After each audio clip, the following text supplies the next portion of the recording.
Dentro de cada uno de nosotros hay una guerra que no se ve, una batalla que no se libra con espadas, sino con pensamientos, deseos y decisiones.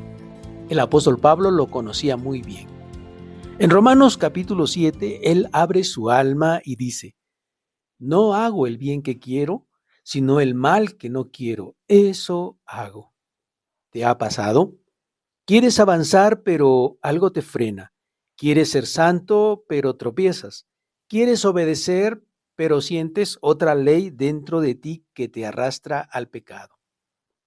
Pablo está describiendo lo que millones de creyentes sienten cada día, la lucha entre la carne y el espíritu. No está hablando de un hombre perdido, sino de un hombre que ya conoció la verdad, pero que descubre que aún hay algo en él que necesita morir.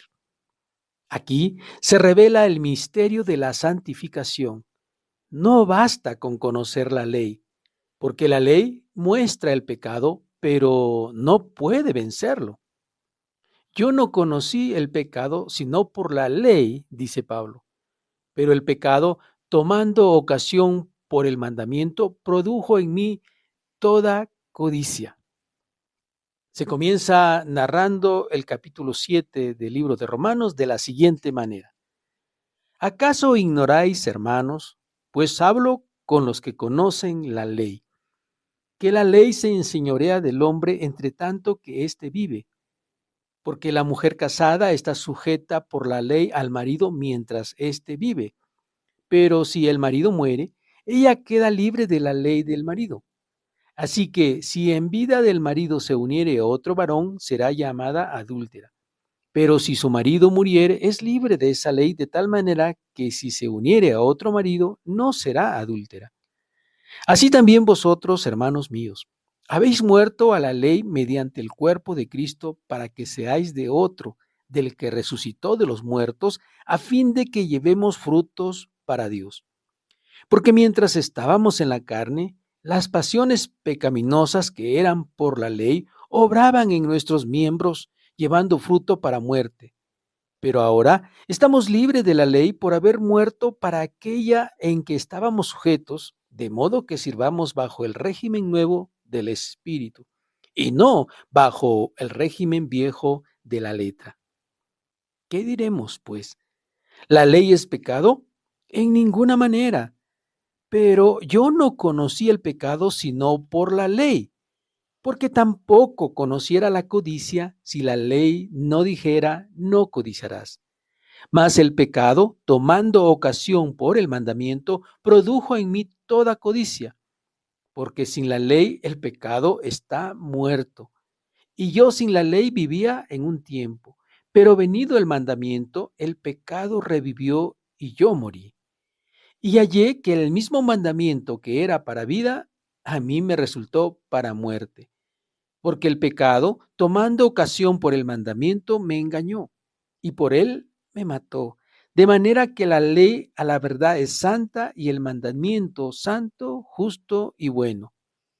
Luego, ¿lo que es bueno vino a ser muerte para mí? En ninguna manera, sino que el pecado, para mostrarse pecado, produjo en mí la muerte por medio de lo que es bueno, a fin de que por el mandamiento el pecado llegase a ser sobremanera pecaminoso. Porque sabemos que la ley es espiritual, mas yo soy carnal, vendido al pecado, porque lo que hago no lo entiendo, pues no hago lo que quiero, sino lo que aborrezco, eso hago. Y si lo que no quiero, eso hago, apruebo que la ley es buena. De manera que ya no soy yo quien hace aquello, sino el pecado que mora en mí. Y yo sé que en mí, esto es, en mi carne, no mora el bien, porque el querer el bien está en mí, pero no el hacerlo. Porque no hago el bien que quiero, sino el mal que no quiero, eso hago. Y si hago lo que no quiero, ya no lo hago yo, sino el pecado que mora en mí. Así que, queriendo yo hacer el bien, hallo esta ley, que el mal está en mí, porque según el hombre interior me deleito en la ley de Dios, Pero veo otra ley en mis miembros que se rebela contra la ley de mi mente y que me lleva cautivo a la ley del pecado que está en mis miembros. Miserable de mí, ¿quién me librará de este cuerpo de muerte? Gracias doy a Dios por Jesucristo, Señor nuestro. Así que yo mismo con la mente sirvo a la ley de Dios, mas con la carne a la ley del pecado. Imagina a Pablo caminando solo en una celda romana con una pequeña luz entrando por la ventana. Sus palabras resuenan como un clamor del alma. La ley le mostraba lo que debía hacer, pero no le daba el poder para hacerlo. Y es ahí donde muchos cristianos quedan atrapados, entre el debo hacerlo y el no puedo hacerlo, entre la condena del pasado y el deseo de vivir en libertad. Pero escucha, este capítulo no termina en derrota, termina en esperanza, porque Pablo exclama con fuerza, miserable de mí, ¿quién me librará de este cuerpo de muerte? Y la respuesta llega como un trueno que atraviesa la historia. Gracias doy a Dios por Jesucristo, Señor nuestro. Ahí está el secreto. No es con fuerza humana, no es con voluntad ni disciplina sola, es con Cristo viviendo dentro de ti. Cuando Él gobierna, la carne se somete. Cuando Él reina, la mente se renueva. Cuando Él vive en ti, la guerra interna empieza a inclinarse a favor del Espíritu.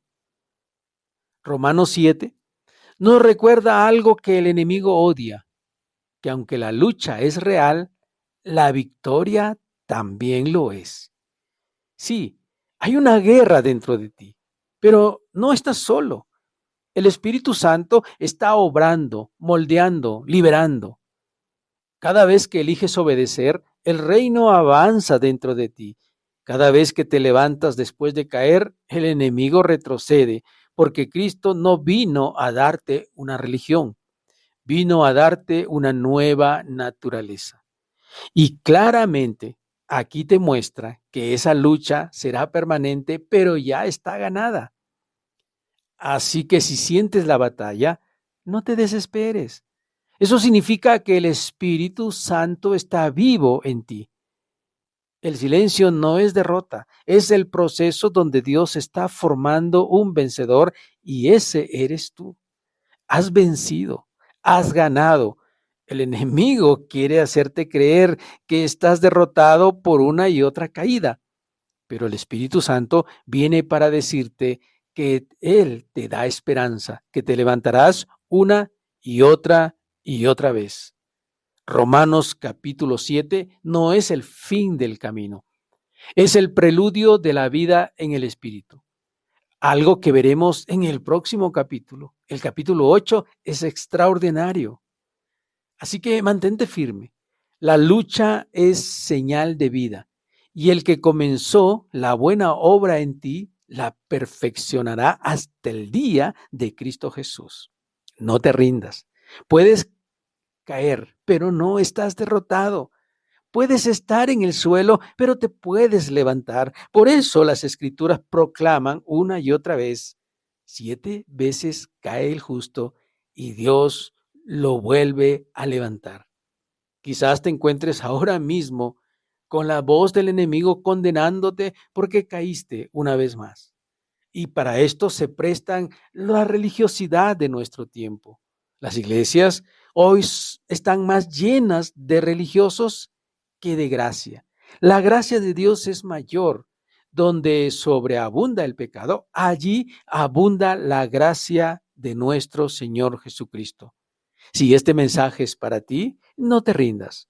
No des lugar a que el enemigo te condene, porque Cristo, el Señor, dio su vida por ti, para que puedas levantarte una y otra vez. Sí, tendrás esa lucha en tu vida todo este tiempo que estés en la tierra. Pero recuerda Jesucristo está de tu lado. Él no te va a dejar. Romanos capítulo 7, el apóstol Pablo abre su corazón y nos muestra la guerra interior del creyente, el conflicto entre querer hacer el bien y no poder hacerlo sin la ayuda de Cristo. Y él mismo se pone como ejemplo. ¿Te puedes imaginar? El gran apóstol Pablo nos dice, yo quiero hacer el bien, pero hallo esto en mí, que queriendo hacer el bien, no lo hago. Este es uno de los capítulos más profundos y reveladores de toda la Biblia. Aquí aprendemos que la ley expone el pecado, pero solo Jesús puede liberarnos de su poder. Si alguna vez te sentiste atrapado entre la culpa y el deseo de cambiar, este mensaje es para ti. Romanos 7 te mostrará que la lucha no es señal de derrota, sino de que el Espíritu está obrando en ti. Aquí aprendemos que la ley no puede salvarnos, que podemos identificar la batalla espiritual dentro del creyente, lo que realmente significa morir a la carne y cómo Cristo nos da el poder para vencer desde adentro. Este capítulo 7 prepara el camino para Romanos, el capítulo 8, donde descubriremos la vida en el Espíritu, la victoria final del alma redimida. Nos vemos en nuestro próximo devocional.